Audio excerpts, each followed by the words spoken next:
없다입니다. 남들에겐 평생 한 번 있을까 말까한 일들을 최근 몇 년 사이에 다 겪다 보니 제 스스로는 많이 성장했다고 생각했습니다. 하지만 또 다시 처제로 인해 저는 너무 큰 고민이 생겨버리고 말았고, 저는 도대체 어떻게 이 막장 같은 상황을 벗어나야 할지 다양한 분들의 의견을 묻고 싶습니다. 우선 저는 7년 전에 결혼을 해서 제 아내와 풍족하지는 않지만 그래도 다툼 없이 행복한 삶을 잘 지내고 있었습니다. 제 아내는 어디 하나 나무랄 게 없는 너무나도 착한 심성의 여자였었죠. 처음 만나게 된 건 제가 처음으로 봉사활동을 나가서 보게 되었습니다. 그때는 제 인생에 대한 회의감이 들었었고 자존감이 너무 낮아져서 많은 사람들을 만나서 저를 고치고 싶었습니다. 그리고 어려운 환경에 있는 사람들을 돕고 하다 보면 제 인생이 더 나아지지 않을까 하는 마음으로 용기를 내서 봉사활동을 나가게 되었습니다. 그렇게 봉사활동 장소에 도착을 했고 저는 사랑에 빠져버렸습니다. 그게 바로 제 아내였죠. 아내는 맑고 고운 미소로 어린 아이들을 돌보고 있었고 햇빛에 비친 미소는 정말 눈이 부실 정도로 아름다웠습니다. 저는 그렇게 첫눈에 푹 빠져버리고 말았죠. 지금 생각해도 눈물이 날 정도로 너무 아련했었던 기억이네요. 하지만 그녀에게 쉽게 다가갈 수가 없었습니다. 저는 가진 것도 별로 없었고 외모도 남들보다 별로 뛰어나지 않은 그저 평범한 사람이거든요. 그리고 그 당시에는 되는 일이 하나도 없어서 자존감이 바닥을 치고 있을 때였죠. 저는 생전 처음 봉사활동을 오다 보니 너무 뻘쭘한 나머지 어색하게 가만히 있었습니다. 그러자 갑자기 제게 다가온 그녀는 또다시 미소를 지으며 인사를 건넸죠.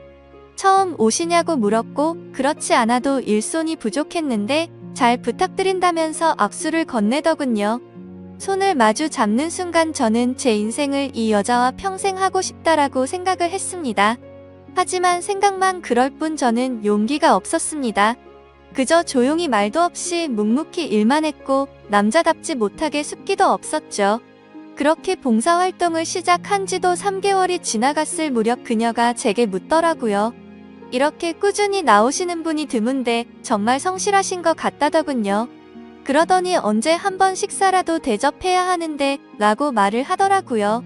그 말을 듣자 저도 모르게 오늘 식사하면 되지 않을까요? 라고 말이 나와버렸습니다. 말을 내뱉어버린 순간 아차 싶었고 쥐구멍이라도 숨고 싶은 심정이 들었죠. 그런데 너무 의외로 그녀는 웃으면서 안 될 거 없죠라며 제게 미소를 지어주더군요. 그날 저와 그녀는 처음으로 단둘이 식사를 하게 되었고 예전보다 훨씬 가까운 사이가 되어가고 있었습니다. 제법 말도 하면서 장난도 치고 할 무렵 저는 어느 정도 성격이 예전보다 밝아진 게 느껴졌죠. 그래서 다시 일자리를 알아봐야 하겠다 싶었고 운이 좋게도 금방 취직이 되었습니다. 앞으로 회사 일을 하면 봉사활동을 나오기가 어려워진 상황이었고 저는 그녀에게 용기를 내서 고백을 하게 되었습니다. 이곳에서 처음 만나게 되는 순간부터 좋아하게 되었다며 이곳에 있는 동안 너무 행복했었고 앞으로도 행복하고 싶다고 말했죠. 그러자 제 진심이 통했는지 한참을 고민하다가 제 고백을 받아주었고 저와 그녀는 연애를 시작하게 되었습니다. 생각보다 연애 기간은 그리 길지 않았습니다. 저는 애초부터 이 여자와 평생을 함께 하고 싶었기 때문도 있었죠. 만난 지 1년이 되는 날 저는 평생을 함께 지내자고 프러포즈를 했고 처음 제 고백을 받아 주었을 때처럼 그녀는 제 프러포즈를 받아주었습니다. 너무 행복했고 고마웠습니다. 저는 어릴 때 아버지를 떠나 보내게 되어서 홀어머니 밑에서 자랐습니다. 그래서 집안이 남들보다도 훨씬 좋지 않은 형편이었고 저 또한 그저 그런 평범한 회사에 다니고 있었기에 사실 많이 망설였습니다. 하지만 제 이기적인 마음이 앞서서 결혼을 하자고 했는데 제 형편을 잘 아는 그녀였지만 제 프러포즈를 흔쾌히 받아주었죠. 어떻게 이렇게 착한 여자가 세상에 또 있을까 싶었고 너무 놓치고 싶지 않았습니다. 그날 이후로 저희는 결혼 준비를 하는 과정에서 아내의 친정을 찾아뵙게 됐습니다. 장인어른과 장모님은 아내처럼 너무나도 착하시고 훌륭한 분이셨습니다. 장인어른은 사업을 하고 계셨고 제 이야기를 들었다고 하시더라고요.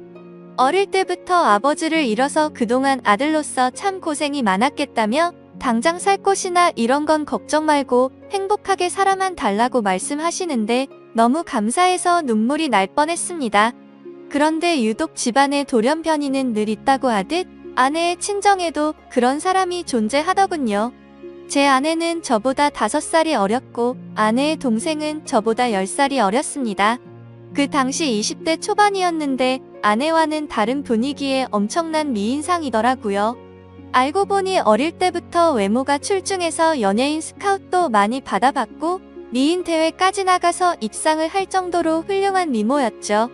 하지만 예쁜 미모와 달리 성격은 정말 좋지가 않았습니다. 제가 있는데도 들리라고 말하는 건지 장모님에게 말하더군요. 왜 저렇게 나이도 많고 능력도 없는 사람이랑 결혼하지? 집안도 좋은 것도 아니고 도대체 이해가 안 되네 라며 하는데 장모님은 조용히 하라고 하는 모습까지 다 보였었죠. 그 착한 아내도 동생과는 별로 친하지가 않다고 하더군요. 나이차가 많이 나서 그런 건지 동생은 자신의 얘기를 잘 듣지 않는다고요. 예쁜 미모 때문에 항상 남자들이 주변에 붙어 다녔고 학창 시절에는 늘 싸움을 제일 잘하는 남자들만 만나고 다녔다고 하더군요. 그래서 아내는 셀 수 없이 많은 설득해봤지만 절대로 달라지지가 않아서 더 이상은 설득이 안 된다라는 걸 느낀 뒤로는 가깝게 지내지 않는다고 했습니다. 그러면서 처제가 어떤 소리를 해도 저보고 이해해달라고 미안하다고 말하더군요. 아무쪼록 그런가 보다 했었고 저와 아내는 꿈에 그리던 결혼식을 하게 되었습니다. 지금 생각해도 제 인생의 가장 행복한 때를 꼽으라면 바로 그날이었죠. 그렇게 저희는 행복한 날들을 보내고 있었고 저와 아내를 닮은 이세를 낳아서 기르자고 얘기를 하던 때였습니다. 하지만 하늘이 무너질 만큼 충격적인 소식이 전해지고 말았죠. 결혼을 한 지 2년 만에 제 아내는 불의의 교통사고를 당하게 되었고 정말 생각하지도 못했던 일이 벌어졌기에 너무 큰 충격과 슬픔에 잠겨버렸습니다. 저와 제 아내는 정말 그 누구보다도 서로를 사랑했습니다. 갑자기 외톨이가 되어버린 저는 숨을 쉬는 것조차 힘이 들었고 나쁜 생각까지 해버릴까 할 정도로 힘이 들었죠. 하지만 저만 바라보고 살아오신 어머니를 생각하면 차마 불효를 저지를 수가 없었습니다. 그렇게 저는 인생을 놓아버린 듯이 살아갔습니다. 기계처럼 회사만 다녀오고 갈 뿐이었죠. 그러다가 어느 날 술을 마시고는 그냥 로또나 당첨돼서 편하게 살고 싶다라는 생각이 들더군요. 그런 마음을 먹은 뒤로 저는 1년이 넘게 어머니의 용돈과 최소 생활비를 제외하고는 무조건 로또를 사는데 돈을 다 썼습니다. 그 결과 3등까지는 3번 정도가 됐지만 2등은 단 한 차례도 나오지가 않더군요. 그래도 많은 걸 내려놓고 하다 보니 마음만큼은 편했습니다. 이러도 그만이라는 생각으로 시작했기 때문이죠. 그러다 결국 하늘이 제게도 기회를 주었죠. 1등이 당첨이 되었는데 정말 그때는 너무 놀라서 말도 못했습니다.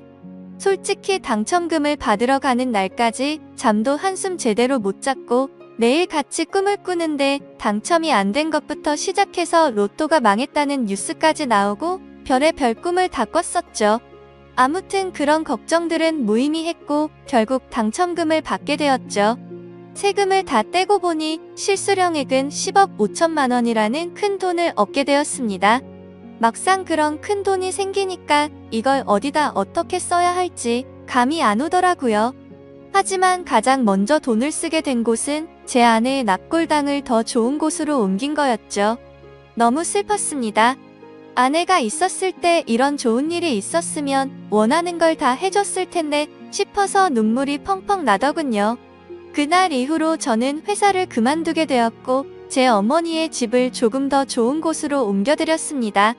그리고 나서 앞으로 어떻게 살아갈지 생각을 해봤죠. 남은 금액으로는 평생 먹고 살기에는 무리 없기에 젊은 시절 생각해보던 요식업을 해보는 게 어떨까 생각을 하게 됐습니다. 그렇게 어차피 내 돈이 아니었다 생각하고 과감히 많은 돈을 투자해서 식당을 열게 되었습니다. 사업에 경력이 없어서 많이 서툴렀지만 남들처럼 열심히 했습니다. 그래서 처음에는 많이 남던 잔반들이 점점 줄어드는 걸 느꼈고 갈수록 손님들이 늘어나서 소소한 행복들을 느끼고 있었죠. 그렇게 남들과 다르지 않은 생활을 해오던 중 갑자기 장모님에게서 연락이 오게 되었습니다. 장인어른이 쓰러지셔서 연락을 할까 말까 망설이다가 연락을 했다고 하시더라고요. 저는 너무 서운해서 말씀드렸죠. 언제는 아들이라고 하시더니 이런 걸 고민하시냐며 당장 병원으로 찾아갔습니다. 장인어른은 의식이 없으셨던 상태셨고 자초지종을 들어보니 사업이 힘들어지면서 요 근래에 스트레스를 많이 받으셨답니다. 결국에는 상황이 힘들어지다 보니 직원들이 대거 이탈을 하게 됐고 그 와중에 믿었던 사람에게 돈을 융통하려다 사기까지 당하게 되셨답니다. 그 충격으로 며칠 동안 앓으시다가 결국 쓰러지셨다고 말씀하시더라고요. 그래서 저는 장모님의 손을 꼭 잡고 제가 여유 자금이 있으니 도움을 드린다고 했죠. 장모님은 절대로 받을 수 없다며 자신의 딸로 인해 제가 얼마나 힘든지 잘 안다면서 어떻게 그 돈을 받겠냐며 눈물을 흘리셨죠. 저는 오랜 설득 끝에 장모님께 결국 돈을 드리게 되었습니다. 하지만 결국 아들처럼 저를 대해주시던 장인어른은 끝끝내 버티지 못하시고 세상을 떠나시게 되었죠. 결국 제가 해드린 돈과 장인어른의 보험금을 합쳐서 겨우 빚쟁이 신세는 면하게 되었습니다. 그 과정에서 제가 많은 도움을 드리느라 항상 친정에 하루가 멀다 하고 드나들었고 처제도 자주 마주하게 되었었죠. 그러다 어느 날 처제가 너무 힘들다면서 술 한 잔 사주시면 안 되냐고 제게 묻더군요.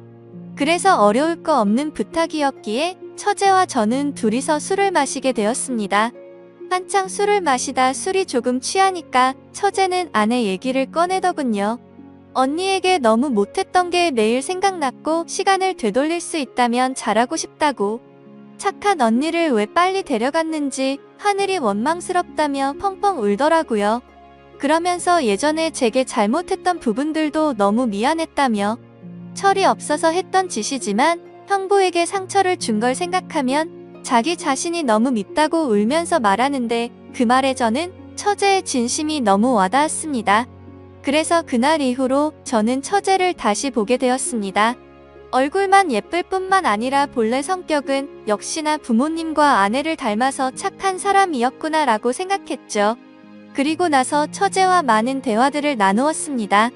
많은 대화를 나누다 보니 그동안 서먹했던 사이가 조금은 풀어지는 듯했고 말을 이어가다가 처제는 제게 질문을 했죠. 갑자기 왜 이렇게 돈이 많냐고 묻더군요. 저는 그래서 약간은 당황했지만 거짓말로 대답을 했습니다. 왠지 로또 당첨이 되어서 벼락부자가 됐다라고 말하기는 창피한 마음이 들었던 거죠. 그냥 예전에 묵혀두었던 주식이 조금 올라서 그걸로 사업을 시작했는데 운이 좋게도 장사가 잘 되고 있다고 말했습니다. 지금 돌이켜 생각해보면 그때 장사가 잘 된다고 했던 그 말이 제 인생에 있어서 천추의 한이 될 거라고는 생각조차 못했습니다. 여하튼 그날 술자리를 계기로 처제와 저는 종종 밥도 먹고 술도 마시게 되었죠. 그러다 결국 인간으로서 절대로 해서는 안 될 실수를 저지르고 말았습니다. 제 인생에 있어서 너무 후회가 되는 일이었죠. 다른 날과 다름없이 처제와 술을 마시게 되었습니다. 그 당시에는 처제에게 용돈을 주고 지냈었기에 그날도 제가 술값을 계산하려고 했죠. 그런데 갑자기 처제가 일해서 돈을 벌었다며 자기가 술을 산다고 하더군요. 처제가 일한다는 소리는 못 들어서 의아하긴 했지만 고집을 꺾지는 못했습니다. 그러더니 대신 저보고 다음 술자리를 사라고 해서 얼떨결에 그러겠다고 했죠. 근데 문제는 제가 술이 그렇게 세지가 않았다는 겁니다. 그래서 항상 한 자리에서만 마시고 헤어지다가 처음으로 술을 더 마시러 가게 되었습니다. 그날따라 처제는 평소와 다르게 계속해서 제게 술을 권하더라고요. 그러다 저는 화장실을 가게 되었고 밖에서 남자들이 하는 얘기를 들었습니다. 왜 저렇게 예쁜 여자가 저런 남자랑 있지? 남자가 돈이 많나 보지 뭐 이런 식의 대화였습니다. 저를 깎아내리는 소리였지만 내심 능력 있는 사람으로 보는구나 싶어서 기분이 크게 나쁘지는 않았습니다. 자리로 돌아가서 보니 처제는 누가 봐도 예쁘구나 싶었습니다. 물론 당연히 처제가 예쁘다는 건 잘 알고 있었죠. 미인 대회에서 입상할 만큼 예뻤던 외모였고 항상 관리를 잘해왔던 터라 군살도 없었으니깐요. 근데 평소와 달리 처제도 많이 취했던 건지 계속 저에게 스킨십을 하고 기대려고 하더라고요. 맨 정신이었으면 뭐 하는 짓이냐고 했을 테지만 저도 술이 많이 취해서 미쳐버린 건지 처제의 모습이 여자처럼 보이기 시작했습니다. 그러다 술을 마시는 내내 손을 꼭 잡고 있다가 결국에 둘이서 넘어서는 안 될 선을 넘게 되었죠. 그날 이후로 처제와 저는 사귀자라는 얘기만 하지 않았을 뿐 연인과 다름없이 만나게 되었습니다. 아내 생각에 절대 이건 아니다 싶었고 이런 관계를 그만하자고 만나서 얘기하려고도 해봤습니다. 하지만 막상 만나면 너무 예쁜 미모에 홀려서 또 같은 실수를 하게 되었죠. 그런 관계를 오랫동안 이어오다 보니 너무 자연스러운 만남은 그 누구도 모르게 몰래 계속 만나왔습니다. 그러다가 결국 생각하지도 못한 일이 터졌습니다. 평생 겪지 못해본 유례 없던 전염병이 돌기 시작하게 되었던 거죠. 항상 많은 수익을 유지해주었던 저의 식당도 너무 큰 위기가 생겨버렸습니다. 하루에 매출 300만 원은 찍던 가게가 하루아침에 30만 원도 못 팔게 되자 그때부터 상황은 너무 심각하게 돌아갔던 거죠. 몇 년 동안 이런 적이 없었기에 모아뒀던 돈들은 시설 재투자로 많은 자금을 지출한 상태였었고 가만히 숨만 쉬어도 나가는 돈이 어마어마했습니다. 결국에는 어떻게든 버티려고 발버둥을 쳐봤지만 도저히 끝날 줄 모르는 상황에 모든 걸 포기하게 되었죠. 그동안 모든 정성을 쏟아 부었던 가게를 폐업 처리를 하는데 정말 한숨만 나오고 너무 슬펐습니다. 말 그대로 저는 한마디로 알거지가 되어버렸습니다. 하지만 그런 아픈 마음을 위로해주는 사람은 단 한 명도 없었죠. 연인이라고 생각했던 처제는 제가 폐업 처리를 하자 급격하게 변해버렸습니다. 사실 그 이전에 힘들 때부터도 많이 달라진 걸 느끼긴 했었습니다. 한 달에 한 번 볼까 말까 할 정도로 약속을 계속 미루더라고요. 그러면서 급하게 돈이 필요하다며 저를 못살게 굴었죠. 지금 상황 힘든 거 잘 알지 않냐고 해도 짜증을 내면서 결국에는 항상 받아갈 정도였습니다. 폐업 신고를 하고 난 뒤 저는 앞으로 다시 열심히 하면 잘 될 거라고 처제의 손을 잡았습니다. 처제는 일단 자신에게 있는 돈 전부를 맡겨두라고 하더군요. 사업하는 사람을 못 믿겠다면서 어떻게든 우리가 만나려면 돈이 있어야 하지 않겠냐고 하더라고요. 그나마 가지고 있는 거라고는 집에 잡혀있는 전세자금 5천만 원이 다였죠. 그래서 저는 월세로 옮겨가기 위해 그 돈을 받게 되었고 곧장 처제에게 다 보내게 됐습니다. 그런데 입금했다라고 문자를 한 이후로 단 한 통의 답장도 전화도 없더라고요.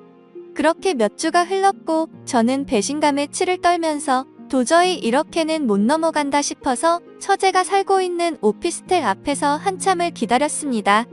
그날 자정이 다 되어서야 처제는 어떤 건장한 남자와 팔짱을 끼고 나타나더군요. 정말 순간적으로 눈이 돌아갔습니다. 그 남자와 맞붙어서 절대로 이길 자신이 없었지만 제 눈에는 이미 그런 게 보이지 않았고 욕을 하면서 뛰쳐나갔죠. 처제는 깜짝 놀라더니 왜 여길 찾아왔냐고 하더라고요. 그래서 저는 내 돈 찾으러 왔지 왜 연락을 안 받냐고 소리를 질러댔습니다. 그러자 처제는 갓짠타는 듯이 제 눈을 똑바로 쳐다보면서 욕을 내뱉더군요. 내가 너한테 그동안 당해온 게 있어서 위로금 차원으로 생각하고 받은 건데 뭐가 문제냐면서 감옥에 안 보낸 걸 감사하게 생각하라고 말하더군요. 정말 망치로 머리를 맞은 기분이었습니다. 처제도 저와 같은 마음인 줄 알았는데 그게 아니었던 거죠. 그저 저는 돈을 주는 기계처럼 생각했던 거였습니다. 저는 순간 너무 분노가 치밀어 올라서 달려들려고 하는데 그 건장한 남자가 제 멱살을 잡더라고요. 내가 네 처제 되는 여자 남자친구인데 무슨 헛소리를 짓걸리냐고 하더군요. 인간 같지도 않은지 대놓고 무슨 염치로 여길 오냐면서 마음 같아서는 묵사발 내주고 싶은데 지금 사고치면 안 돼서 겨우 참는 거라고 말하더군요. 그러고는 저를 밀쳐버리고는 처제의 집으로 둘이 같이 들어갔습니다. 그냥 누가 봐도 그 남자는 건달이었습니다. 온몸에 문신이 가득했고 사고를 치면 안 된다고 하는 걸 봐서 느낌이 왔죠. 심지어 그런 모습을 보니까 그 남자와 짜고서 제게 돈을 뜯어낸 게 아닌가라는 생각이 들었습니다. 하지만 인간 같지도 않다라는 말은 틀린 말은 아니었죠. 그때 그 말을 듣는데 정신이 번쩍 들었습니다. 그토록 사랑했던 아내를 떠나보내고 감히 처제와 연인으로 지냈다니 저는 차마 할 말이 없습니다. 그렇지만 그럼에도 불구하고 저는 지금 당장 제 모든 재산을 잃어버렸기에 어떻게 해야 할지 도저히 모르겠네요.